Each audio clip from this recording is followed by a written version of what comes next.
வணக்கம். இது எஃப்னா தமிழ் டிவியின் இலங்கையின் இன்றைய காலை செய்திகள். யாழ்ப்பாணம் கீரிமலை கிருஷ்ணர் ஆலயத்துக்கு செல்ல 30 வருடங்களின் பின்னர் அனுமதி. யாழ்ப்பாணம் வலிகாமம் வடக்கு கீரிமலை கிருஷ்ணர் ஆலயத்துக்கு செல்ல பக்தர்கள் அனுமதிக்கப்பட்டுள்ளனர். கடந்த 30 வருட காலங்களாக உயிர் பாதுகாப்பு வலயமாக கருதப்பட்ட குறித்த பிரதேசம் மக்களுக்காக திறந்து வைக்கப்பட்டது. கடற்படையினரின் கட்டுப்பாட்டில் காணப்பட்ட பழமை வாய்ந்த கீரிமலை கிருஷ்ணர் ஆலயத்துக்கு வழிபாடுகளுக்கு அனுமதியின்றி வழங்கப்பட்டன. அந்த வகையில் இன்று தொடக்கம் ஒவ்வொரு வெள்ளிக்கிழமையும் ஆலயத்துக்கு சென்று மக்கள் வழிபட அனுமதி வழங்கப்படுகின்றது. மைத்திரியின் ஆதரவை நிராகரித்த ரணில் விக்ரமசிங்க. ஜனாதிபதி ரணில் விக்ரமசிங்கவுக்கு மைத்திரிபால சிறிசேனா தனது ஆதரவை தெரிவிக்க விரும்பினாலும் அந்த கோரிக்கையை அவர் நிராகரித்திருப்பதாக அமைச்சர் மஹிந்த அமரவீர அறிவிக்கின்றார். ஸ்ரீலங்கா சுதந்திர கட்சியின் பிரதிநிதிகள் குழுவை சந்தித்த போது அமைச்சர் இதனை கூறியிருக்கின்றார். மைத்திரிபால சிறிசேனா போன்ற நம்பிக்கையற்ற நபரின் ஆதரவை தாம் ஒருபோதும் விரும்பவில்லை என்ற அமைச்சர் குறிப்பிடுகின்றார். தொடர்ந்தும் கருத்து தெரிவித்த அவர், எங்கள் கட்சியின் முன்னாள் தலைவர் இப்போது எங்கும் இல்லாத நிலையில் இருக்கின்றார். எந்த கட்சியில் அவரை ஏற்றுக்கொள்ள விரும்பவில்லை. உங்கள் தன்னம்பிக்கையை நீங்கள் அளிக்கும் போது ஆதரவின்றியே இருக்க வேண்டாம். முன்னாள் ஜனாதிபதி ஒருவர் இவ்வளவு தாழ்வான நிலைக்கு தள்ளப்பட்டிருப்பது எமக்கு வருத்தமளிப்பதாகவும் செய்தியாளர் சந்திப்பில் கருத்து வெளியிட்டிருக்கின்றார். ரணிலுக்கு ஆதரவு வழங்கியவர்களுக்கான அதிர்ச்சி. ஜனாதிபதி தேர்தலில் ரணில் விக்ரமசிங்கவுக்கு ஆதரவளிக்க ஒன்றிணைந்த ஸ்ரீலங்கா பொதுஜன பெரமுன உறுப்பினர்களுக்கு எதிராக ஒழுக்காற்று நடவடிக்கை எடுக்கப்படும் என்ற செய்திகள் வெளியாகியிருக்கின்றன. ஒழுக்காற்று நடவடிக்கை தொடர்பாக கடிதங்கள் விரைவில் நாடாளுமன்ற உறுப்பினர்களுக்கு அனுப்பி வைக்கப்படும் என்றார் ஸ்ரீலங்கா பொதுஜன பெரமுன பேச்சாளர் அறிவிக்கின்றார். ஒழுக்காற்று நடவடிக்கையின் பின்னர் கட்சியின் தீர்மானத்துக்கு எதிர்ப்பு தெரிவித்த நாடாளுமன்ற உறுப்பினர்களின் கட்சி உரிமைகள் ரத்து செய்யப்படும் என்று தெரிய வருகின்றது. ஜனாதிபதி தேர்தலின் போது எடுக்க வேண்டிய நடவடிக்கைகள் குறித்து ஆலோசிப்பதற்காக ஸ்ரீலங்கா பொதுஜன பெரமுன அரசியல் குழு அண்மையில் கூடியது.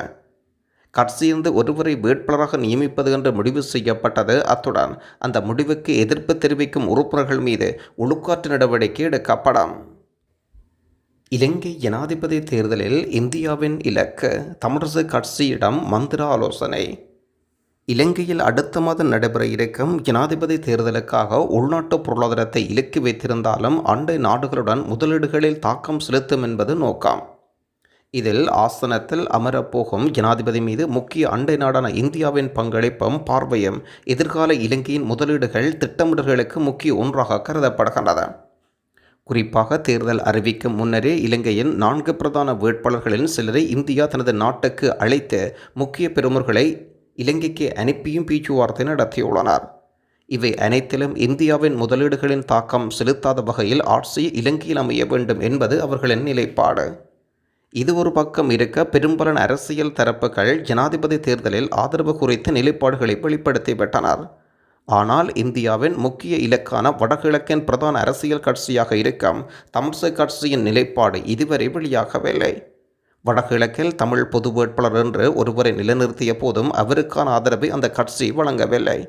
இது தொடர்ச்சியாக இந்தியாவைப் போல் பிரதான வேட்பாளர்கள் 4 பேரையும் தமிழரசு கட்சியின் பிரதான நாடாளுமன்ற உறுப்பினர்கள் சந்தித்து கலந்துரையாடியிருக்கின்றனர்.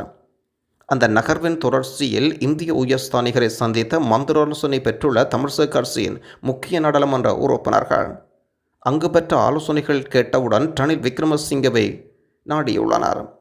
குறித்த தமிழரசு கட்சி பாராளுமன்ற உறுப்பினர்கள் இந்தியா விடுத்த வலியுறுத்தலானது ஜனாதிபதி தேர்தலில் போட்டியிடும் வேட்பாளர்கள் யாரை ஆதரிப்பது என்று தீர்மானிப்பதற்கு முன்னர் அதிகார பகிர்வை முழுமையாக நடைமுறைப்படுத்துவதுடன் அதற்கு அப்பால் செல்வது குறித்த சகல வேட்பாளர்களுடன் உரையாடுமாறும் கூறப்படுகின்றது. இதில் மறைமுகமாக அரசியல் பேரம் பேசும் இந்தியா கூறியுள்ள விடயம் புலனாகின்றது. இவ்வாறான சந்தர்ப்பங்களில் அவற்றை பெற்றுக்கொள்ள முடியும் என்றும் உயர்ஸ்தானிகர் வலியுறுத்தியிருக்கின்றார். இந்த உயர்ஸ்தானிகரிடம் 3 பிரதான வேட்பாளர்களும் அரசியலமைப்புக்கான 13ஆம் திருத்தத்தை முழுமையாக நடைமுறைப்படுத்துவதாக கூறியிருக்கும் பின்னணியில் அது நடைமுறைப்படுத்தப்படாமல் இருக்கும் விடயங்களும் அவற்றை செயற்படுத்துவதற்கு தற்போது ஜனாதிபதியினால் முன்னெடுக்கக்கூடிய நடவடிக்கைகள் உள்ளடக்கிய 2022ஆம் ஆண்டு டிசம்பர் மாதம் ரணில் விக்ரமசிங்கவிடம் கையளித்த ஆவணம் 13ஆம் திருத்தம் நடைமுறைப்படுத்தக்கூடிய விடயங்கள் குறித்த விளக்கம் அளித்துள்ளனர். ஜனாதிபதி ரணிலின் ஆட்சி காலத்தில் நிகழ்ந்த மாற்றங்கள். ரணில் தேர்தலில் வெற்றியீட்டினால் நாடு அபிவிருத்தியடைந்த நாடாக மாறும் என்று ஜனாதிபதி பணிக்குழாம் பிரதானி சகல ரத்நாயக்க அறிவிக்கின்றார். ஜனாதிபதி இந்த நாட்டை பொறுப்பேற்ற வருஷ யுகத்துக்கு முற்றுப்புள்ளி வைத்து மக்களின் இயல்பு வாழ்க்கைக்கு வித்திட்டவர். இந்த நாட்டை பொறுப்பேற்ற நாள் தொடக்கம் ஜனாதிபதி அபிவிருத்தி தொடர்பில் சிந்தித்த வேலைத்திட்டங்கள் முன்னெடுத்து வருகின்றார். ரணில் இந்த நாட்டின் 2 வருடங்களாக ஆட்சி செய்த காலப்பகுதி வறுமை கோட்டின் கீழ் வாழும் குடும்பங்களுக்கு பல நிவாரண சலுகைகளையும் வழங்கியுள்ளார். காணி உரிமையின்றி அவதிப்பட்ட 20 லட்சம் குடும்பங்களுக்கு காணி உரிமையை பெற்றுக் கொடுத்திருக்கின்றார். கொழும்பு நகரில் தொடர்மாடி குடியிருப்புகளில் 55,000 குடும்பங்களுக்கு காணி உரிமைகளை வழங்கியிருக்கின்றார். நாட்டு மக்களின் நெருக்கடிகளை எதிர்கொண்ட போதும் மக்கள் பண்டிகைகளையும் கொண்டாட முடியாத நிலையில் இருந்தனர். மக்களின் நலன் கருதி 20 லட்சம் குடும்பங்களுக்கு அரசு நிவாரணத்தையும் வழங்கியிருக்கின்றார். பாடசாலை மாணவர்களின் நலன் தொடர்பாகவும் ஜனாதிபதி அதிக கவனம் செலுத்தியிருக்கின்றார். 2 வருடங்களுக்குள் நாட்டில் இந்தளவு மாற்றங்கள் ஏற்படுத்திய ஜனாதிபதி 5 வருடங்களுக்குள் இந்த நாட்டை ஆட்சி செய்யும் போது நாடு அபிவிருத்தியடைந்த நாடாக மாற்ற முடியும் என்று சகல ரத்நாயக்க அறிவிக்கின்றார். மசாஜ் செய்ய சென்ற வெள்ளவத்தை வர்த்தகருக்கு நடந்த கதி. மசாஜ் நிலையம் ஒன்றுக்கு சென்ற வர்த்தகர் ஒருவரிடமிருந்து 32 லட்சம் ரூபாவுக்கும் அதிகமான பெறுமதியான பணம், தங்க நகைகளை பெண் ஒருவர் கொள்ளையடித்துள்ளார். கொழும்பில் அமைந்திருக்கும் ஹோட்டல் ஒன்றில் இந்த சம்பவம் இடம்பெற்றுள்ளது. வெள்ளவத்தை பிரதேசத்தில் வசிக்கும் வர்த்தகர் ஒருவர் இணையமூடாக பெண் ஒருவருடன் தொடர்புகளை ஏற்படுத்தி அவரது அழைப்பின் பேரில் வர்த்தகர் கொட்டலுக்கு சென்றுள்ளார். குறித்த வர்த்தகர் கொட்டல் அறையில் தங்கியிருந்த போது தொடர்பு கொண்ட பெண்ணுடன் வருகை தந்த மூவர் வர்த்தகரை மிரட்டி அவர் அணிந்திருந்த 15 பவன் தங்க நகைகள், மோதிரம், கைக்கடிகாரம், பணம் என்பவற்றை கொள்ளையடித்து சென்றுள்ளனர். இதன் பெறுமதி 32 லட்சம் ரூபாய் என்று போலீசார் கணித்துள்ளனர். இதொடர்பில் வர்த்தகர் செய்த முறைப்பாட்டின் பிரகாரம் போலீசார் விசாரணை ஆரம்பித்திருப்பதுடன் பிரதான சந்தேக நபர்கள் இதுவரை கைது செய்யப்படவில்லை என்றும் போலீஸ் பேச்சாளர் அறிவிக்கின்றார். பன்முகப்படுத்தப்பட்ட நிதி ஒதுக்கீட்டில் பாராளுமன்ற உறுப்பினர் சாணக்கியன் அவர்களுக்கு கிடைக்கப்பட்ட நிதியை மட்டக்களப்பு மாவட்ட மக்களின் வேண்டுகோளுக்கமைய அபிவிருத்தி தேவையை பூர்த்தி செய்ய பயன்படுத்தப்படும். லண்டன் சயன நேரத்தில் மட்டக்களப்பு முழிப்பு நேரத்தில் மாறியதா? தன்னிடமிருந்து சாணக்கியனுக்கு கிடைத்த கோடிக்கணக்கான பணம் என்ன? இது தொடர்பாக வதந்திகளுக்கு கருத்து வெளியிட்டிருக்கின்றார் சாணக்கியன். ஒரு ஊடக சந்திப்பில் இந்த விடயம் தொடர்பாக விமர்சித்திருக்கின்றார் கோவிந்தன் கருணாகரம். நான் அவர் போல் மக்கள் தெரிவு செய்யப்பட்ட தனது சொந்த தேவைகளுக்காக களியாட்ட நிகழ்வுகளுக்காகவும் லண்டனில் மக்கள் சேவை ஆற்றாமல் உல்லாசமாக கழிக்கவில்லை. அவர் லண்டன் நேர சயன நிலையில் தற்போதுதான் மட்டக்களப்பு நேர முழிப்புக்கு வந்துள்ளார். நான் மக்களின் தேவைகளை நன்கறிந்தவர். அவர்களின் வரிப்பணமே அவர்களின் அபிவிருத்திக்கான பணமாக கிடைக்கப்பட்டுள்ளது. எனது பக்கற்றுக்களை நிரப்பவில்லை. காணொளியின் முழு விபரம் சொல்லியிருக்கின்றார். எனது மாவட்ட மக்களின் கோரிக்கைகளை நிறைவேற்றுவதற்காக ஜனாதிபதியிடமிருந்து பன்முகப்படுத்தப்பட்ட நிதியாக 60 கோடி ரூபாவை பெற்றுள்ளேன். காணி விடுவிப்பு தொடர்பாக செவ்வியொன்றின் நேற்றைய தினம் கொழும்பில் இடம்பெற்ற ஊடக சந்திப்பின் போது வழங்கியிருந்தார். எனது தேர்தல் விஞ்ஞாபனம் கூட உரிமை சார்ந்த அபிவிருத்தி என்றே அமைந்திருந்தது. மட்டக்களப்பு மாவட்டத்தில் மக்களுக்கு நேரடியாக பயணிக்கின்றமையினால் அவர்கள் தேவைகள், கோரிக்கைகள் அறிந்து அவற்றுக்கு தீர்வை பெற்றுக் கொடுக்கவே ஜனாதிபதியிடம் பன்முகப்படுத்த நிதியை மக்கள் வேண்டுகோளுக்கிணங்க பெற்றுக்கொண்டேன். அத்துடன் மக்களது கோரிக்கை நிறைவேற்றுவதற்கான ஆளுமை என்னிடம் இருக்கின்றது. அதற்கமைய 60 கோடி ரூபாய் வேலை திட்டத்தின் பட்டியலை சமர்ப்பித்து 40 கோடி பன்முகப்படுத்தப்பட்ட நிதியை மக்களுக்காக பெற்று மிகுதி இன்னும் பெறப்படவில்லை என்று செய்தியாளர் சந்திப்பில் கருத்து வெளியிட்டிருக்கின்றார் சாணக்கியன். அடுத்த வருடம் சம்பள அதிகரிப்பு. எதிர்வரும் ஜனாதிபதி தேர்தலில் ஜனாதிபதிக்கு ஆதரவு தெரிவித்த 34 கட்சிகள் இயலும் ஸ்ரீலங்கா உடன்படிக்கை கைச்சாத்திடப்பட்டிருக்கின்றது. 34 அரசியல் கட்சிகள், கூட்டணிகள் உள்ளடக்கிய இயலும் ஸ்ரீலங்கா உடன்படிக்கையில் கைச்சாத்திடப்பட்டிருப்பதுடன் அரசியல் கட்சியொன்றை உருவாக்கும் நோக்குடன் இதில் கையெழுத்திடவில்லை என்றார். அனைவரையும் ஒன்றிணைத்து நாட்டு மக்களது எதிர்காலத்தை கட்டியெழுப்பவே இந்த உடன்படிக்கையில் கைச்சாத்திடப்பட்டதாக ஜனாதிபதி ரணில் விக்ரமசிங்க அறிவிக்கின்றார்.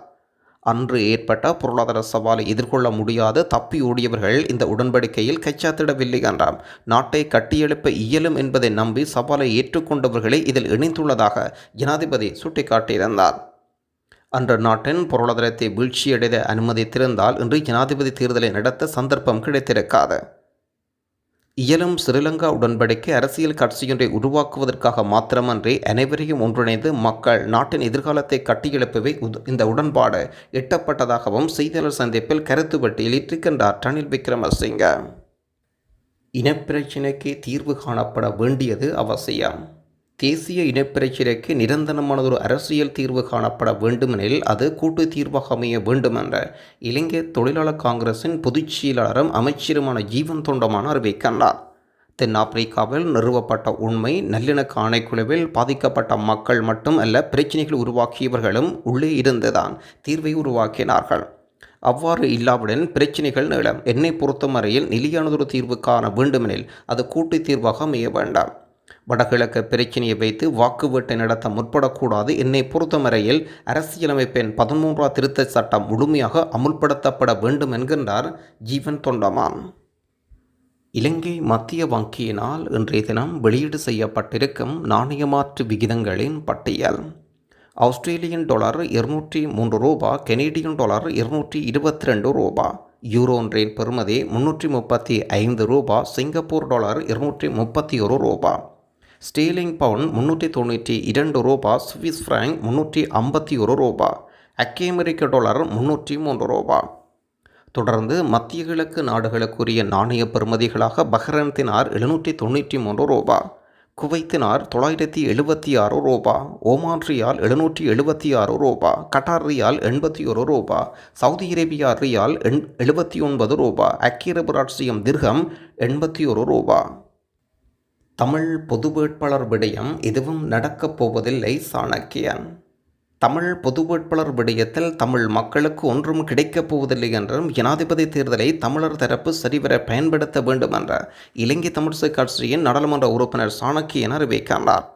ஜனாதிபதி தேர்தலில் யாருக்கு ஆதரவளிப்பதென்று தமிழிசை கட்சி இன்னும் முடிவெடுக்கவில்லை. தமிழ் பொது வேட்பாளரை ஆதரிப்பது பற்றி தீர்மானம் எடுக்கப்படவில்லை. எனினும் தமிழிசை கட்சியின் அனுமதியின்றி பொது வேட்பாளராக களமிறங்கியிருக்கும் கட்சியின் மத்திய குழு உறுப்பினரிடம் விளக்கம் கூறப்பட இருக்கிறது. தமிழ் பொது வேட்பாளர் என்பது நாடகம் என்பது கருத்து. இதுபோன்ற கட்சிகள் பல கருத்துக்கள் இருக்கலாம். இறுதியில் கட்சி எடுக்கும் முடிவு நாம் கட்டுப்படுவோம். தென்னிலங்கையில் 3 பிரதான வேட்பாளர்களில் ஒருவர்தான் ஜனாதிபதி தேர்தலில் வெற்றி பெறப் போகின்றார். எனவே தமிழ் பொது வேட்பாளரை கொள்கை அளவில் நாம் ஆதரித்தாலும் தமிழ் மக்களுக்கு எதுவும் கிடைக்கப் போவதில்லை. நாட்டின் ஜனாதிபதி ஒருவரை தீர்மானிக்கும் சக்தியாக நாம் இருக்கின்ற போதும் அதனை சரிவர பயன்படுத்தி கொள்ள வேண்டும். 2015 நாம் ஆதரித்த வேட்பாளர் வெற்றி பெற்றார். அதன் மூலம் காணி விடுவிப்பு உட்பட பல நன்மைகள் கிடைக்கப்பட்டன. புதிய அரசமைப்பை இயற்றுவதற்குரிய ஏற்பாடுகள் கூட இடம்பெற்றன. எனினும் அரசியல் குழப்பம் ஏற்பட்டதனால் அந்த முயற்சிகள் கைகூடவில்லை. 18 தடவைகள் கட்சி மாறிய சம்பிக்க உலக சாதனை. 18 தடவைகள் கட்சி மாறியிருக்கும் பாட்டாளி சம்பிக்க ரணவக்க உலக சாதனை படைத்திருப்பதாக உதய கம்பன்பில அறிவிக்கின்றார். 1987ஆம் ஆண்டு ஈவிப்பிலிருந்து வெளியேறிய பாட்டாளி சம்பிக்க ரணவக்க 17 தடவைகள் கட்சி மாறி சாதனை படைத்த நிலையில் கடைசியாக ஐக்கிய மக்கள் சக்தி இருந்தவர் கடையில் மீண்டும் இணைந்துதான் ஏற்படுத்திய உலக சாதனை அவரை முறியடித்திருக்கின்றார் என்று செய்தியாளர் சந்திப்பில் கருத்து வெளியிட்டிருக்கின்றார் உதய கம்பன்பில.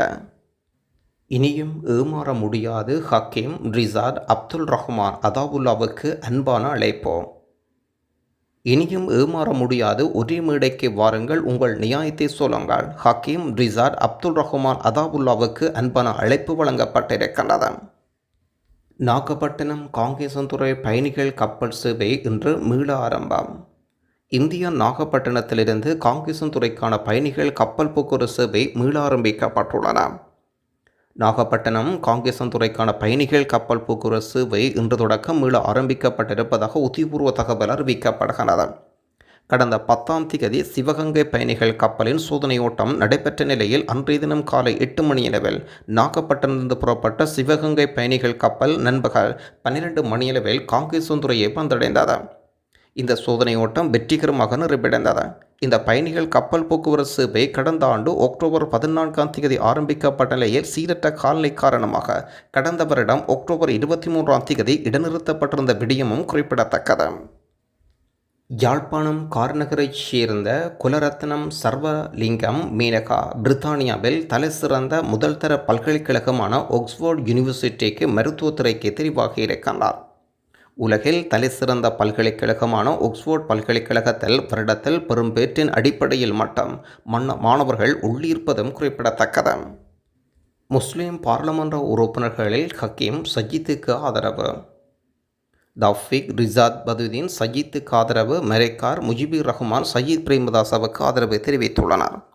ஏனைய அனைத்து முஸ்லிம் பாராளுமன்ற உறுப்பினர்களும் ரணில் விக்ரமசிங்கவுக்கு ஆதரவு தெரிவிக்கின்றனர். அதாவுல்லா முஸாரப், காதர் மஸ்தான், இசாக், அலி சஃப்ரி ரஹீம், அமைச்சர் அலி சஃப்ரி மற்றும் அலிசார் மஃப்லான ஹரீஸ் மற்றும் ஃபைசல் ஹாசிம் மற்றும் களத்துறை மர்ஜான் பலீஸ் மற்றும் பௌசி முஸ்லிம் பாராளுமன்ற உறுப்பினர்களில் 11 பேர் ரணிலை ஆதரிக்கின்றனர். மேலும் 2 முஸ்லிம் ஆளுநர்கள் முசம்பில் மற்றும் நசீர் ரணிலை ஆதரிக்கின்றனர். ஹக்கீம் சஜித் பிரேமதாசவை ஆதரிக்கின்றார். தௌஃபிக் ரிசாட் பதுதீன் சஜித் பிரேமதாசவை ஆதரிக்கின்றனர் மற்றும் மரக்கியார் முஜிபுர் ரஹ்மான் ஆகியோரும் சஜித் பிரேமதாசவை ஆதரிக்கின்றனர். நன்றி.